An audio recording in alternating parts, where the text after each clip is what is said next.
Crash করছে। উফ, আবার প্লেনটা ক্র্যাশ করছে দ্বিতীয়বারও। জলের মধ্যে আমি পড়ে গেছি রে, কেউ আমাকে বাঁচাও। আমি সাঁতার কাটছি, কেউ আমাকে বাঁচাও।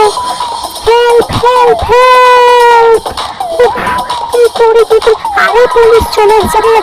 এই যে আমি তোকে ধরে ফেলেছি, আর কত পালাবি তুই আমার হাত থেকে? এ বাবা, আমাকে পুলিশটা জলের মধ্যে জেলখানে আটকে রেখে দিয়েছে রে। আশেপাশে সাপ ঘুরছে, আমি কি করি এবার, কিভাবে বাঁচবো, আমি এখান থেকে পালাবো? উফ, কি করি রে, আইডিয়া। এবার আমি সাপটাকে জিভ ভেঙাবো, দেখি কি করে। লা লা লা লা লা লা লা লা লা লা লা লা লা লা লা লা লা লা। শার্ক শার্ক, এই তো শার্কটা ধাক্কা মারছে। আরে বাস, দরজা ভেঙে গেছে, আর আমি এখান থেকে পালাই।